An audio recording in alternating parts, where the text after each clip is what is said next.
But anyway, he's got his lurkers a little bit divided up, and I think those are stop lurkers. They are stopped. Iris sensing it there. Iris is at the very least, he's a very experienced player. He's a good sense for that kind of thing. He could have comstatted it theoretically and known those guys were there, but he also could have just known that he was walking into a trap, just by the fact he's not going to be able to. He's going to have to worry about stop lurkers until, there's the bunker at his front there. He's going to have to worry about stop lurkers until he gets vessels out. And then and here's the thing though, is lurkers by themselves, can be so vulnerable, so easy to pick off for look at that lurker escapes with 2 health. Very, very close. And these ones at the front are going to get attacked here. I think they're probably going to morph before they die in the eggs. Could be wrong. At least two of them in the back. Coming in, trying to block those Marines from escaping the lurkers from behind with the Lynx, but does not work. And here we go.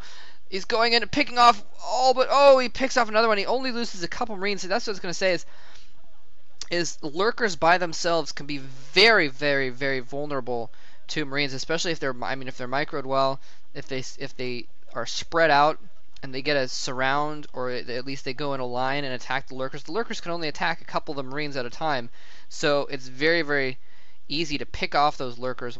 Well, I won't say it's very easy, but for a pro gamer like Iris, it's very easy to pick off lurkers when they're in groups of 1 or 2, or even sometimes 3. It's easy to attack them. He's now moved those lurkers back to the ramp because now Iris is starting. He's going to get vessels out pretty soon. He's got his comsats going. He's probably scouted all this stuff. Is now more important. Instead of being cute and trying to catch Iris off guard with the early lurkers, he's going to put him in a really good position, which is not going to be. He's going to be able to defend that position with those 2 lurkers against a lot of Marines until tanks and vessels get down there. But it looks like Iris has the tanks and vessels, but he's actually moving out. Almost loses a vessel. He's actually moving straight in towards Hyun's expansion base, and Hyun has lost so many lurkers from... Okay, vessel survives, but he's lost so many lurkers from just having them be out in the middle of the map on their own, and he's lost several lurkers that way. So now he's down to just a few lurkers. He really needed a bunch of lurkers out in the main field to force Iris to siege up and fall back and siege up and fall back.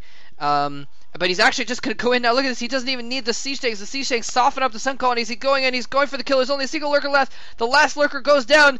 The Nidus Canal is going to go down as well. And Hyun frowns. He knows he's going to have to GG here in just a moment.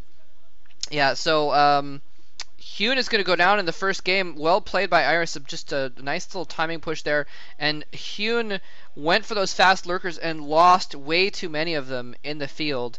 And then he went for fast hive to try and get defilers as quickly as possible, but he didn't have enough lurkers to hold Iris back long enough to get that tech up. So even though he had the defiler mount, it was just a little bit too late. So anyway, so Iris is going to go on to the winner's match. Hyun is going to go down to the loser's match. Let's move on to game 2, which is Saxri versus Stork.